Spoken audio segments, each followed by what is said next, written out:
عسلامة، مرحبا بكم في لمسات ضحضوحة. نتقابلوا في فيديو جديد. اليوم باش نحضروا مع بعضنا بيتزا ترونش، حاجة بنينة على الآخر، ساهلة وما تتكلفش. باش نسحقوا كيما قاعدين تشوفوا زوز كيلات فرينة، مغرفة سكر، وباكو خميرة خبز. نحطوهم كيما قاعدين تشوفوا في كاس، نزيدوهم شوية حليب دافي. انا كيما تعودتوا بيا يعني العجينة متاع اي حاجة ديما نعجن بالحليب، دونك تنجم تعمل حليب دافي والا ماء دافي.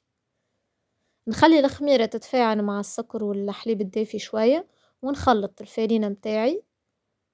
شنو اخر رشة ملح متنساوش،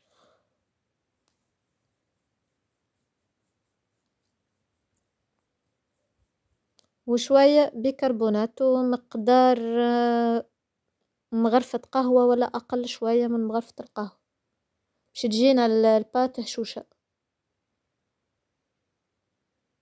نخلط المكونات الشايحة هذه كل مع بعضها بالباهي. حاجة كما قلت لكم راهي سهلة على الآخر، ما تشدش وقت جملة، وسهلة سهلة سهلة، مكوناتها موجودة بريسك في الديار الكل.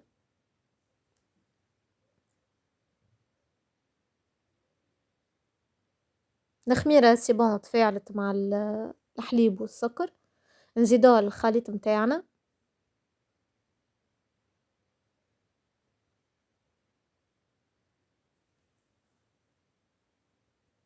الحليب باش نتبع بشوية بشوية يعني ميزاني، خاطر انتي ونوعية الفرينة، فما فرينة تشرب وفما فرينة ما تشربش. نقعدو نخلطو كيكة بالطرف بالطرف لين نتحصلوا على التكستور اللي حاجتنا بها.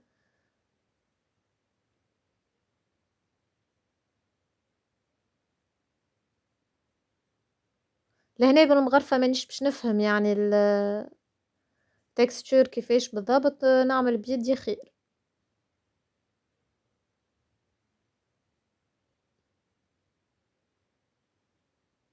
وهو كان نوع خير مني كل يوم بريك، كل زيوت برشا وطاجين قداش باش تعمل بريك وطاجين. هاو كان نوع، مرة بيتزا، مرة سوفلي، مرة كل مرة حويجة.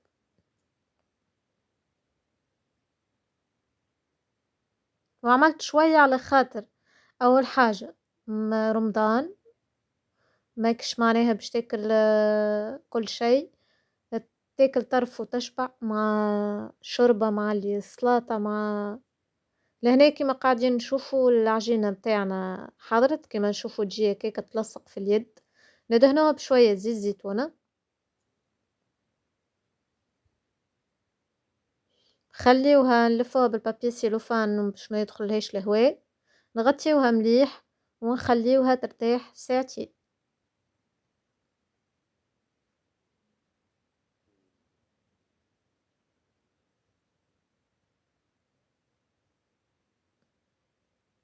وإذا كان كوجينتك دافية ولا البلاصة اللي باش تخلي فيها العجينة دافية سخونة شوي، تنجم تخليها ساعة ونص أقل شوية كافي، يعني انتي وسخانة البلاصة اللي باش تحطها فيها.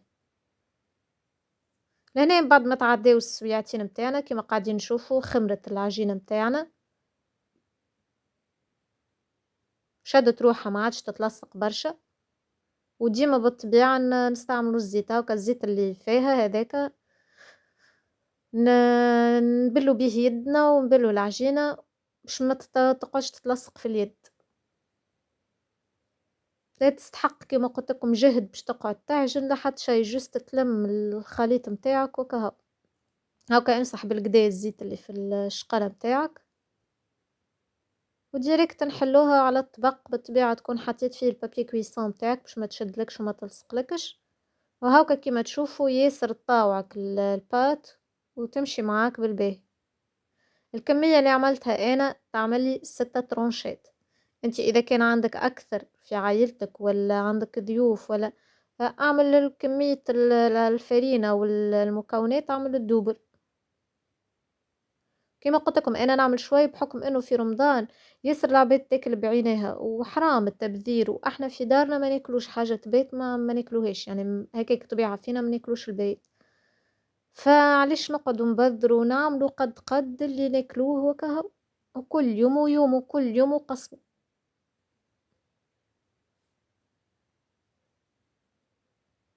واللي حاجتها بدبارة، أنا مع البيتزا عملت لوبيا بالعلوش، وعملت شوربة شعير بالعلوش، سلطة خضرا وسلطة مشوية بس. لهنا قبل ما ندخلوها للفور نعملوها هكاكا بالفرشيطة باش ما تنفجش أكتر من اللازم. وبالنسبة للصوص البيتزا وريتكم قبل في فيديو آخر كيفاش تتحضر، هتو نحط لكم الفيديو في صندوق الوصف. ريحتها فيه وحب الزعتر والكليل والحبق. هاكا نحطو الصوص متاعنا. ديجا الفور حطيته يسخن باش ندخلوها على 200 درجة. يشعل الفور فوق ولوطة، تقعد حكاية ماكس ربيع ساعة تلقاها حاضرة وطايبة وهشوشة تهبل. بالنسبة للجبن كيما قاعدين تشوفوا نستعمل في جبن ديريس سافور غرويير، فيها 110 جرامات، ياسر بنين وياسر فيه نكهة ياسر تحفونة ويذوب بالكدا على البيتزا كيما الموتزاريلا يعني. وكي اشريو اي نوع تاع جبن ثبتوا اللي مكتوب عليه جبن مش مستحضر، راهو المستحضر تلقاه نشاء ومواد كيميائية. انا حطيت كمية الجبن الكل 100 جرام يعني مش حاجة كبيرة. تحب تحط اقل حط اقل، تحب تزيد زيد، تحب تحط نوع اخر متاع فرماج انتي حرة.